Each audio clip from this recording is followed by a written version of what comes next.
Provision সংরক্ষণ সহ অন্যান্য ব্যয় মেটানোর পর যেসব ব্যাংকের ঝুঁকিভিত্তিক সম্পদের বিপরীতে সংরক্ষিত মূলধনের হার 12.5-এর কম হবে, তবে 10-এর উপরে হবে, সে সকল ব্যাংক কেবলমাত্র স্টক ডিভিডেন্ড ঘোষণা করতে পারবে।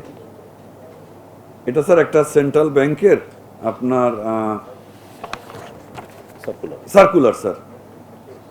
এখন স্যার এখানে আপনার পয়েন্টটা হচ্ছে যে আপনার 12.5%-এর কম এই ব্যাংকের সংখ্যা স্যার অনেক বেড়ে গেছে এবং এখানে স্যার স্টক ডিভিডেন্ড ঘোষণা করতে পারবে, কোনো ক্যাশ ডিভিডেন্ড দিতে পারবে না, দিতে না পারাই স্যার উচিত।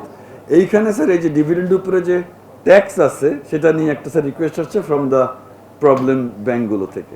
স্টক এক্সচেঞ্জে যে বন্ডগুলো তালিকাভুক্ত হবে তার মধ্যে zero coupon bond, asset back যে কোনো bond like sukuk, green bond, social bond, এইগুলোর উপরে স্যার যে ইয়েটা হবে, সুদটা আসবে, এইটাকে আগামী 5 বছরের জন্য সম্পূর্ণরূপে আয়কর মুক্ত রাখা। আর bank, financial institution and insurance company বাদে অন্যান্য বিনিয়োগকারীদের জন্য ট্রেজারি বন্ড এবং অন্য যে কর্পোরেট বন্ডগুলো তালিকাভুক্ত হবে সেখানে উচ্ছে 10% কর করত, এইটাকে ফাইনাল ট্যাক্স হিসেবে গ্রহণ করা। এন্ড থার্ডলি স্যার, স্টক এক্সচেঞ্জে লিস্টেড যে বন্ডগুলো হবে না তাদের উপরে যে ট্যাক্স আছে, এক্সেম্পশন এই মুহূর্তে আছে, এটাকে রহিত করে দেবে। এক্সেম্পশন নাই তো স্যার, জিরো কুপন বন্ডের উপরে আছে স্যার, এক্সেম্পশন আছে। এটাতে যেটা হবে স্যার, যে আমাদের বন্ড মার্কেটটা ডেভেলপ হবে এবং 5 বছর পরে একটা ট্যাক্স বেস তৈরি হবে যেটা সরকারের জন্য ভীষণভাবে উপযোগী হবে। আর এই মুহূর্তে আপনার জিরো কুপন বন্ডের উপরে যদি নন লিস্টেড যেগুলো আছে, বেশিরভাগই নন লিস্টেড, সেটাতে ব্যক্তি বা ইনস্টিটিউশনের জন্য ট্যাক্স এক্সেম্পশন আছে।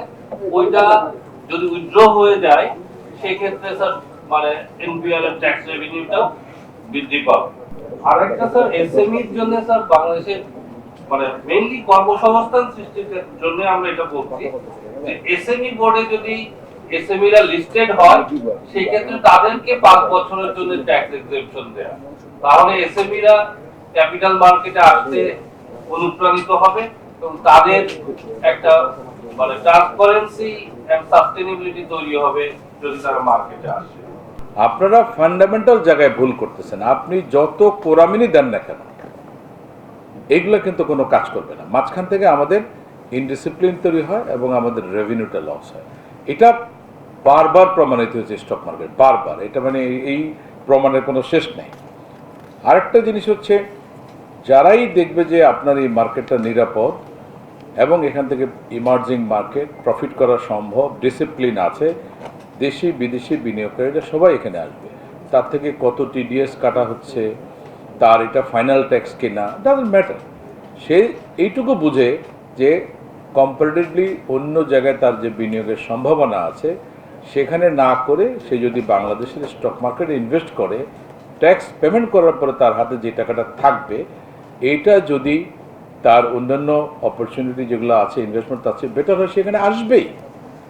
আর যদি আমি সব তুলে দেই, উল্টো বলে যে তোমার বাড়িতে টাকা পাঠিয়ে দিব, বাট সে যদি এখানকার তার যে কনফিডেন্স লেভেল যদি গেইন করতে না পারেন, আপনি যত যাই বলেন কোনোভাবে আসবে না। ভালো কোম্পানির 5% শেয়ার অফলোড করার জন্য সরকার, ইন্টারিম গভর্নমেন্ট অনেক চেষ্টা করছে, 5% তাও রাজি হয়নি, আনা যায় না শেষ পর্যন্ত।